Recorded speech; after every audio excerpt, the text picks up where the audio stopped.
In September 1982, the small town of Tylenol, Illinois, faced a horrifying event that would change lives forever. 7 people died after ingesting cyanide-laced extra-strength Tylenol capsules. This tragedy began with the death of 27-year-old Mary Kellerman, who took the medicine for a cold. Her sudden passing sent shockwaves through the community, prompting an immediate investigation by local police. As reports of other deaths flooded in, law enforcement quickly realized they were dealing with more than just isolated incidents. A criminal threat loomed. Families were devastated. The victims included a young boy named Adam, whose mother had given him the medication for a headache. The news rattled the nation as fear spread about tainted products. The horrors intensified, and fear gripped the community as people wondered if their favorite medicines were safe. Police rallied to uncover the truth, while the media fueled public curiosity and concern over who was behind these killings. This case prompted significant changes in laws surrounding product safety. The legal system insisted on more stringent regulations for packaging and safety to ensure consumer protection. The Tylenol case highlighted weaknesses in the safety net for over-the-counter medicines. Law enforcement worked tirelessly, gathering evidence and interviewing witnesses. They explored a web of potential suspects, focusing on anyone who may have had a motive or means to commit this heinous act.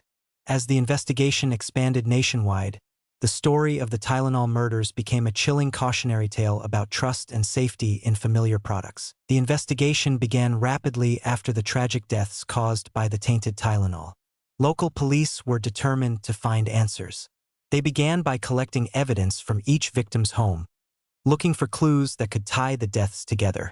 Officers worked day and night, gathering information from medical examiners, who confirmed that cyanide had been found in the victims' bodies.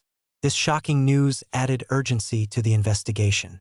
The team felt the pressure to solve the case before more lives were harmed. As the investigation unfolded, many challenges arose. Detectives faced a complex situation, as the victims had little in common. There didn't seem to be a clear motive, and no suspects emerged right away. The police struggled with how to proceed. People in Tylenol felt afraid. They started to doubt the safety of common medicine. This fear spread quickly, causing folks to avoid buying Tylenol products, hurting the company and raising questions about public safety. The media coverage was intense. Journalists were everywhere, asking questions that added to the stress. The reports were often sensationalized, which made it difficult for police to manage the public's fear while working to find the truth. TV news updates told stories about those who had died, expressing heartbreak and concern.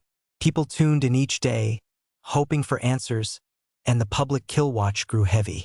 Amidst the swirling rumors, it felt like each new headline added weight to the detective's struggle. One of the first big twists came when it was discovered that the tainted capsules could have been tampered with at multiple locations. This unsettling lead meant that the poison could have been added to the capsules by someone after they had left the factory. This idea sparked wild theories about potential suspects within local pharmacies or even larger supply chains. Each possible connection made detectives wonder how far the crime had spread, and it complicated their efforts further. Despite the pressure, the police pressed on. They held community meetings to reassure terrified residents while urging anyone with information to come forward. There was a sense of heartbreak mingled with hope. Private investigators and FBI agents joined the local police, eager to solve the case. Their resources, followed by a surge of investigative talent, provided strength and collaboration in the daunting task at hand. Dedicated units were formed to sift through hundreds of leads. Law enforcement started to focus on the marketing, revealing how the product was sold and distributed. However, this research was not without its setbacks. Uncertainty hovered as detectives faced dangers, dealing with the relentless ticking of time. With each sleepless night came a fear that another tragedy could occur. Meanwhile, the families of the victims shared their pain, with some parents organizing vigils to honor loved ones lost. Their stories stirred the public's hearts. People rallied to support one another, showing kindness during painfully dark times. This aspect of community solidarity became a source of light amidst the bleak investigation, inspiring the detectives to keep pushing forward, no matter how hard the road became. With ongoing pressure from the community and the media, the investigation was anything but straightforward. Law enforcement officers felt the weight of expectations, and moments of self-doubt crept in. Were they missing something essential? Would they ever find the person responsible? But amidst this struggle, each step fueled a commitment to uncovering the truth, holding on to hope that justice could eventually prevail in this harrowing tale. Each sunset marked another day of their relentless pursuit, magnifying the desire to stop the terror that had gripped their town. As the investigation continued, small breakthroughs began to emerge. Detectives found a pattern among the victims, linking them not just through the Tylenol capsules but also through their locations. They learned that the affected Tylenol was sold at nearby stores, which meant that it was critical to trace the shipments and find any tampered medicine. Each small piece of evidence fueled hope and brought focus back to the tired investigative teams. They felt a renewed sense of purpose as they started to believe they could reach a resolution. In these crucial moments, detectives worked closely with food and drug safety experts. Together, they delved into the world of pharmaceutical distribution. This collaboration helped establish a clearer timeline for when and how the deadly capsules had reached the store shelves. Each team member, driven by a desire for justice, pushed through sleepless nights as they sought to match the evidence, piecing together a timeline of events that led to each tragic death. Slowly, as they connected the dots, confidence began to rise as they saw how they were narrowing down the list of potential suspects. Meanwhile, the media turned its attention to applauding law enforcement for their solid efforts, while some investigative journalists began to delve deeper. Some reporters shared stories of the families affected, shedding light on their struggles and triumphs during this dark time.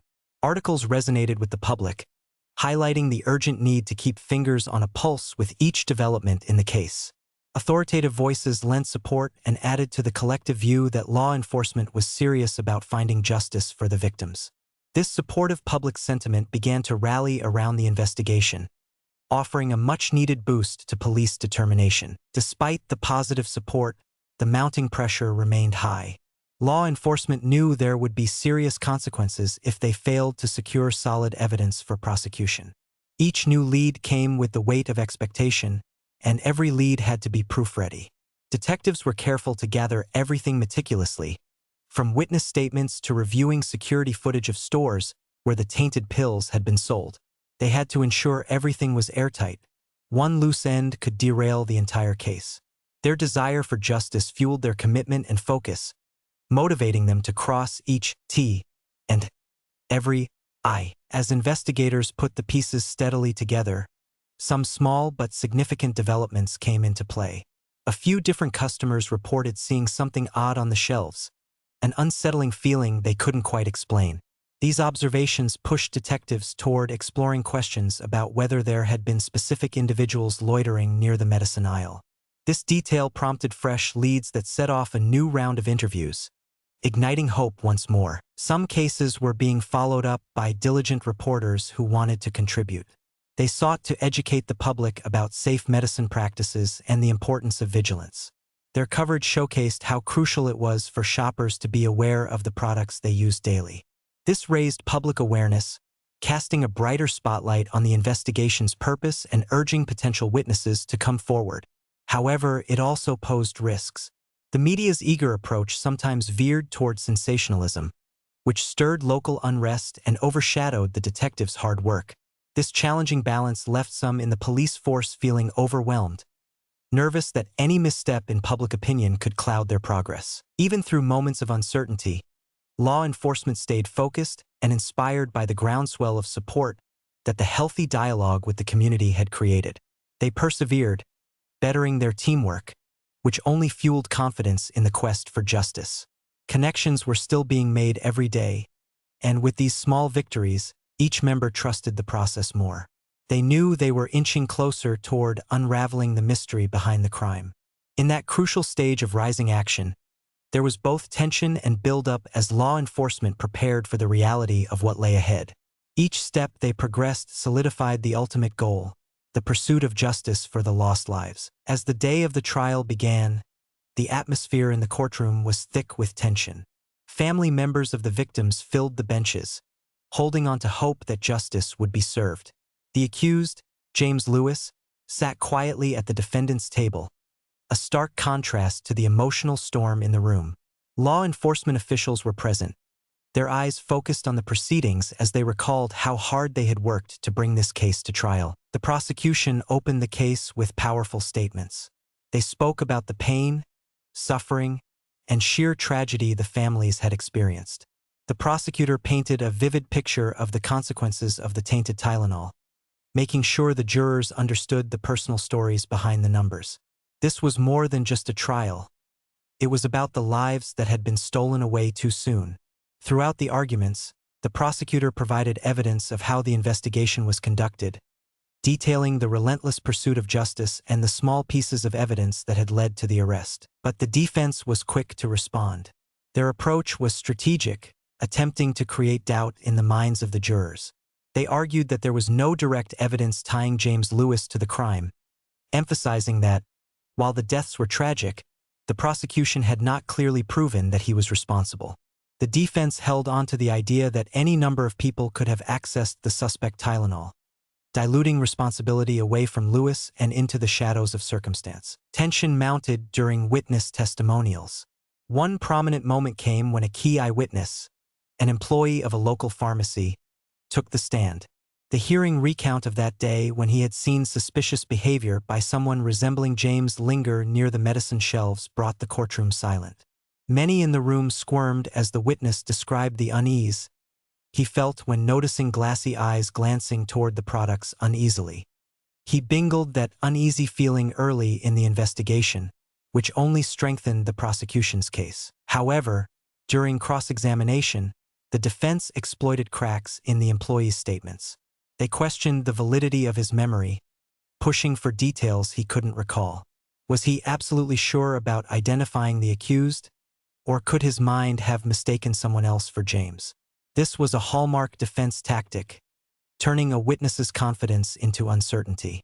Jurors exchanged glances, their expressions wavering as they weighed the rising doubts planted by the defense. Another shocking moment arose when medical experts took the stand. They were tasked with explaining how the cyanide could have been introduced into the Tylenol. But the defense struck again, skillfully challenging their credibility. These experts had differences in their opinions about the toxin levels and how long it lingered within the product. Turning their complex explanations into sounding authority undermined confidence in their findings. The courtroom became heavy with conflicting figures and dull glances exchanged between jurors. As days dragged on, emotional testimonies came from families who shared their stories of loss, evoking sympathy. A hushed lull fell upon the courtroom as a grieving mother spoke about the day she lost her beloved son. Her words pierced deeply, pulling at heartstrings that resonated within the jury. Still, the defense took aim at this emotional testimony, claiming that witnesses were too blinded by grief to think rationally. They argued that emotion should not overpower the facts that remained unclear. With every passing day, the trial heated up like a boiling pot. As hope surged for closure, so did criticism of law enforcement and media narratives swirling tightly around the case. Observers outside the courtroom formed ongoing opinions every time the court recessed, diminishing clarity in what was expected to be formative moments of justice. As the climax of the trial unfolded, uncertain outcomes loomed large. Both sides showcased their strengths, weaving stories of heartache and conflict. It was a time of fierce determination, as the fate of James Lewis hung precariously in the balance. Families prayed fervently for justice, hoping it would outshine the shadows of doubt cast by the defense. In this dramatic showdown, every word could prove crucial. Tensions ran high as everyone in that courtroom awaited the truth to break free from uncertainty. As the trial progressed, anticipation hung heavy in the courtroom. The prosecution prepared to present what many believed to be the piece of evidence that could tip the balance in their favor. News spread that a witness who had been hesitant to come forward initially was finally willing to testify. This was a turning point that filled the air with a sense of urgency and expectation. The jury watched closely as the witness walked to the stand, a former employee of Johnson & Johnson, the company that manufactured Tylenol. His hands trembled slightly as he took a seat, but his eyes were clear. He had firsthand knowledge of the inner workings of the production process and the distribution chain. It was this personal insight that made the courtroom somber with anticipation. Prosecutors leaned in, eager to hear his account that could unravel the defense's arguments. As he began his testimony, the tension grew. He described how, during his tenure at the company, Tylenol underwent a significant change in its packaging. The witness revealed that after several of the product's leading competitors experienced safety issues, the decision was made to implement a new kind of seal meant to keep products safe from tampering. The highlight was when he stated that, although this measure was taken, the packaging rollout had not yet extended to all products in the market. This crucial detail sent ripples of surprise throughout the jury. If the tainted capsules were from the batch manufactured before the new sealing, it meant that they could easily have been tampered with while still on store shelves. The jury felt the weight of this information. Faces in the room shifted as those previously unsure began to show signs of realization. The prosecution seized the moment, highlighting how this vulnerability made it possible for someone to poison the Tylenol without any suspicion. Moving the courtroom towards an emotional peak, the prosecutor asked the witness whether he had ever reflected on the consequences of this lapse in safety. He openly admitted there had been moments when he felt regret, knowing that simple errors led to lives being lost. His heartfelt admission shifted the atmosphere. There were sobs from family members in the audience, everyone sensing the gravity of those lost opportunities for safety. As the prosecution built upon this testimony, they illustrated how this information linked back to James Lewis, showing the potential motive for someone looking to take advantage of a product that saw public trust slowly eroded with every report of the deaths. During cross-examination, the defense attempted to downplay the witness's claims but struggled against the flood of authenticity and earnestness he displayed. They questioned whether the witness could truly pinpoint the timeline accurately, but his responses remained steady and sure. Amidst the stir of emotions, a turning point became clear. With each question and answer, the jury's attention intensified, realizing that this trial was not just about one man, but about a failure of accountability that affected many lives. The weights shifted, and the stakes became painfully evident. James Lewis had become the face of a tragedy rooted in broader issues of safety and regulation. The courtroom erupted in a mix of whispers and gasps. It was undeniable, something had shifted with this testimony. The jury appeared to connect the dots, moving across the invisible line drawn by doubt. Faces that had once carried skepticism now showed understanding of the larger picture. The impact of the tragedy extended beyond one individual.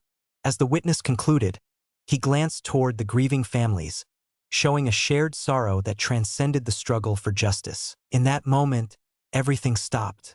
Time stretched, and clarity swept over those present. Their reactions were loud and powerful. Tears were shed, breaths were caught, and finally, a sense of collective realization lit the courtroom. This moment, filled with raw honesty, brought them closer to the truth no matter how painful it was. With the evidence laid bare, the courtroom stood poised at a critical breaking point, the direction of the trial suddenly taking shape in ways that no one could have fully predicted. As the trial neared its conclusion, the atmosphere in the courtroom became electric with anticipation. The defense attorney stood to deliver his closing arguments, determined to dismantle the prosecution's case piece by piece. The tension was palpable. Every eye in the room was fixed on him, aware that these final words could sway the jury's opinion. The defense lawyer methodically pointed out the lack of direct evidence linking James Lewis to the crime. He emphasized that the prosecution leaned heavily on emotional testimonies without providing concrete proof that his client had poisoned the Tylenol. Doubt is not just a possibility. It is a necessity in this trial, he stated firmly. He argued that just because the tainted capsules originated from the same brand did not mean that James was the one behind the heinous act. His voice carried weight as he mentioned that the production method allowed for other parties to tamper with the product, pointing back to the possibility of unknown individuals taking advantage of the situation. We must not forget the over 1,000 pieces of unopened Tylenol at retailer shelves that were untouched during this period, he pleaded, urging the jurors not to rush into a decision rooted in emotional response rather than facts. As he continued, the jurors' expressions became serious. They seemed to weigh his analysis carefully. His strategy activated seeds of doubt that had been planted throughout the trial, emboldening the jury to think critically. His delivery was punctuated with gestures, further driving his points home as he highlighted the dire need to base their verdict solely on the evidence presented, not on speculation. The prosecution listened closely, gripping their chairs, eyes narrowed, preparing for their chance to follow up. The implications of this trial began to resonate within the courtroom. It was about more than just the individual. It revolved around failures of systems meant to protect people, which directly impacted the community. This reminder was powerful. Women wiped tears from their eyes, feeling the dual burden of loss while resenting the possibility of being let down by the legal process. Once the defense concluded, the prosecution took the opportunity to respond. They aimed to remind the jury of the real suffering felt by the families of the victims. They emphasized that the lives lost could not be mooted by technicalities. Each point presented by the defense was met with passionate replies highlighting the emotional heart of the case. "We are here because loved ones are no longer with us," the prosecutor asserted, looking each juror in the eye, straining to drive the point home. The level of grief was deeply rooted, and it was becoming all too evident that a verdict held the power to shine a light in the dark corners of this tragedy. As the sun began to set outside, hinting at the approach of twilight, the judge called for the jury to deliberate. The families on both sides braced for what felt like an eternity, knowing that everyone in the room would carry the significance of this trial for the rest of their lives. They quietly reflected on their own experiences of grief, heartache, and a community striving to heal the scars left by the tragedy. With the jury removed, conversations swirled like a flame licking at the edges of consciousness inside that courtroom. Each person sensed the rippling impact this case had on the future of product safety and public trust. Many families already connected, finding common ground through shared loss, somewhat conjuring a sense of unity. The deep-rooted fear of the potential of tampering had cast a shadow over Tylenol the brand, echoing fears across the country. Everyone felt a collective weight. Those watching sensed they were part of a historical moment, a slow heartbeat claiming ownership of justice so desperately sought after. Though they each bore the individual burden of loss, they also recognized that this moment might inspire changes to the system. The pigments of shared grief intertwined with a flicker of hope that the jury would see near silver linings hidden within shadows as they weighed the voices left unheard. As deliberations began, all awaited the truth waiting on the scales of justice. These moments encapsulated the potential for healing, reflection, and change, for the past, the now, and the futures of many. As the jury announced their verdict, the air in the courtroom thickened with emotion. A hushed silence fell over the room, quickly broken by an outburst from the victims' families. Tears of betrayal mixed with shouts of anguish filled the space as they learned that James Lewis had been found not guilty. Many family members sank into their seats, overwhelmed by shock and disbelief. They felt an intense wave of sadness wash over them, feeling that justice had slipped through their fingers. It was a heartbreaking moment, as family members wrapped their arms around one another, tears flowing openly. On the other side of the aisle, James Lewis sat still, absorbing the verdict. His expression remained unreadable, masking any feelings that rushed through him. There was relief, yet uncertainty flickered in his eyes, as if he were trying to comprehend the reality he had just gained. After the long ordeal, he faced the public, perhaps wondering how they would perceive him now. Would he be seen as a guilty man who escaped punishment, or would they view him as a scapegoat caught in a larger crisis that still needed resolution? Outside the courtroom, reactions echoed far and wide. News reports swept across television screens and social media channels, highlighting the trial's unexpected outcome.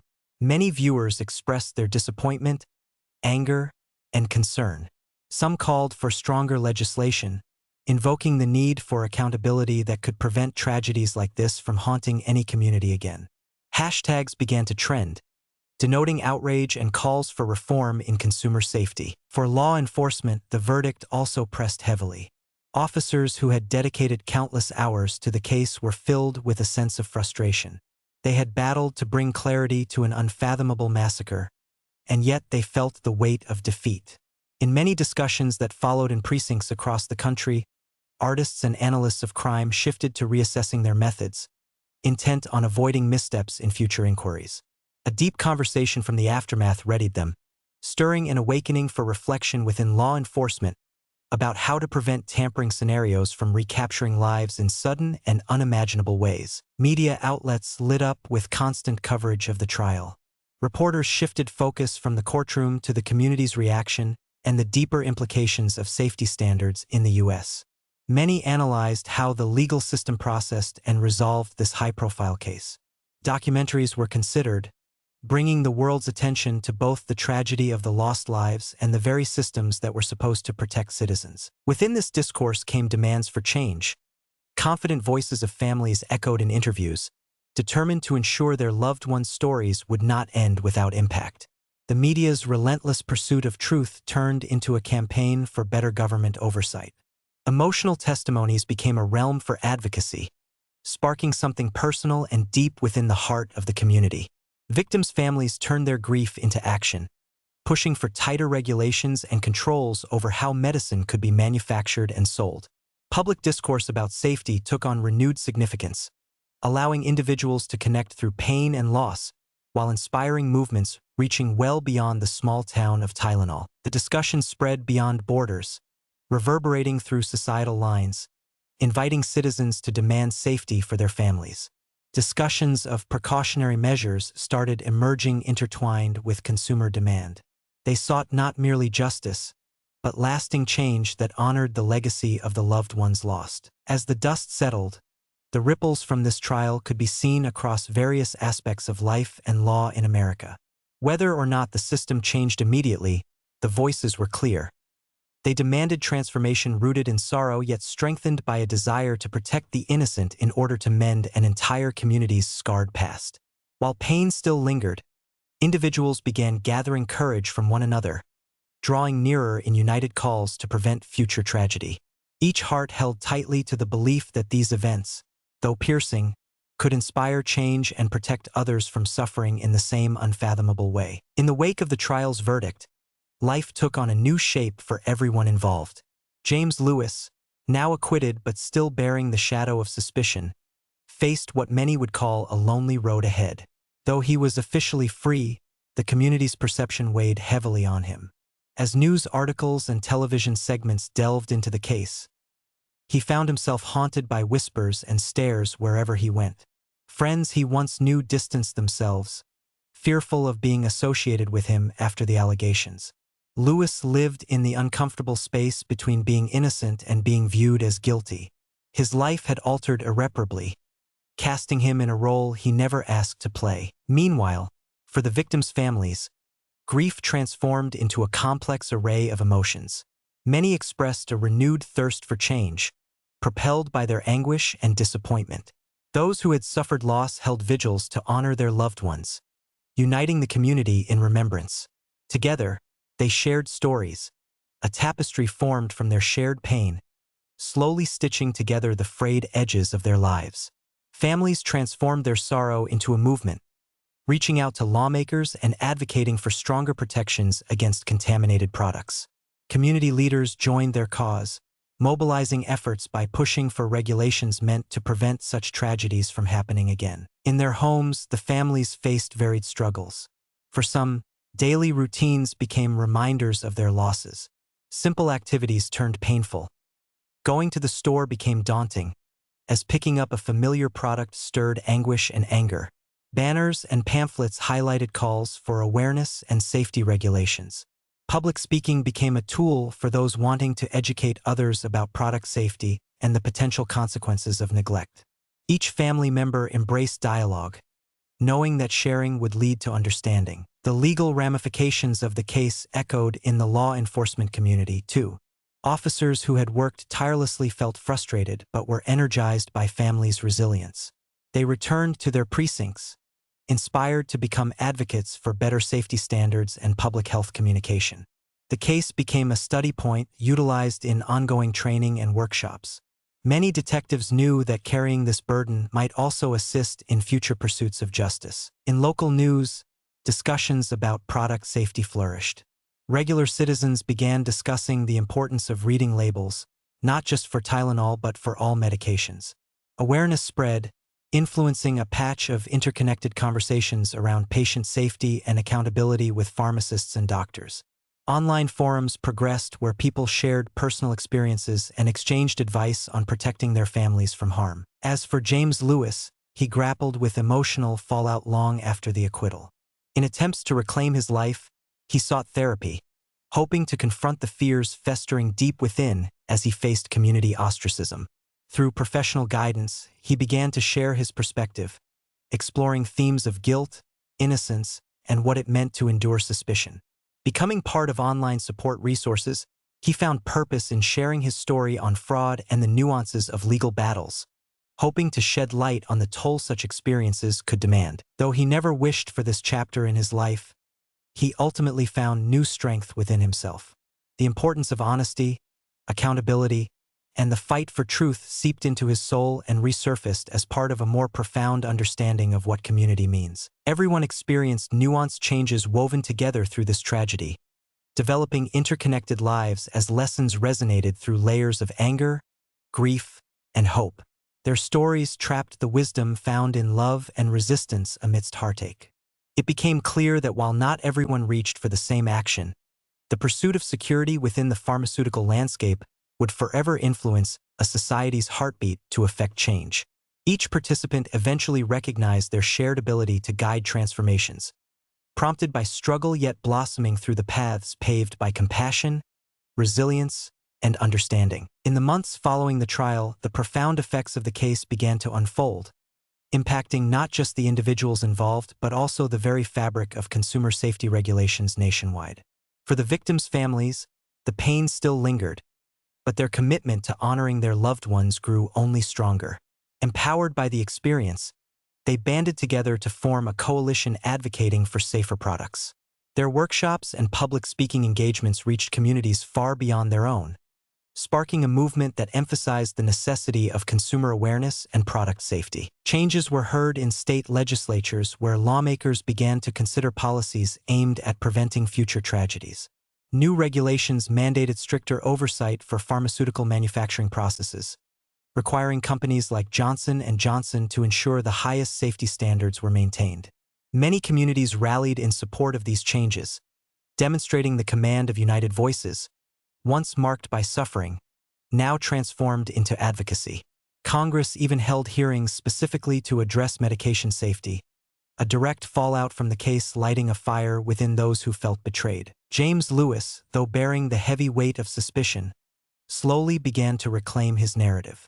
He participated in public forums focused on consumer rights and the complexities of the legal system. He aimed to highlight how easily someone could become accused in an unforgiving culture of blame. Through education and storytelling, Lewis made significant strides toward clearing his name while providing a voice to those who felt lost in legal battles. As he spoke, he found a sense of healing, an unexpected gift from a hardship he could never have envisioned would help others. Within the law enforcement community, lessons learned from the trial were etched into ongoing training programs. Officers discussed the importance of building community trust, facilitating open lines of communication as they tackled public fears head-on. They embraced perspectives from families that directly tackled conversations about how to handle similar cases in the future, emphasizing collaboration and relationship building with those they served. Law enforcement began to distinguish between just enforcing laws and truly engaging with the concerns of communities. This effort forged trust for the future. Media coverage remained vigilant as ongoing efforts sought accountability in consumer safety. News reports now centered around regulations shaped by the case rather than just chronicling sensational stories. Investigative journalists took up the mantle to ensure these new policies were being enforced, creating an informed populace while advocating for the rights of consumers. Regular updates kept the public aware of the progress being made, fostering a culture rooted in vigilance over compliance. For the townspeople of Tylenol, healing did not come overnight, but spoke volumes through resilience. Community events filled with education on medication safety blossomed across the area. Families began to step out of the shadows of recent pain, uniting under shared purpose, awareness and proactive measures became more than just slogans. They found home in the very heartbeat of their neighborhood. As the years went by, the trial became a pivotal moment that sparked shifts in both the legal system and how society viewed safety standards. Families grew closer, connected through pain but entwined deeper in advocacy. The legacy of the case transformed sorrow into empowerment. Each life lost became a rallying point, turning the grief at a tragedy into actionable change inspired by love and community cohesion. The story gradually grew into a broader dialogue about the implementation and enforcement of safety regulations, not just for medications like Tylenol but across all consumer goods. Through education, understanding, and the relentless pursuit of justice, the echoes of heartbreak transformed into promises for a safer tomorrow, a legacy enduring beyond the shadows of pain, lighting the way forward through hope, compassion, and growth. Every resulting change was a testament to the power of perseverance, showing that even in grief, there remains fertile ground to help others flourish.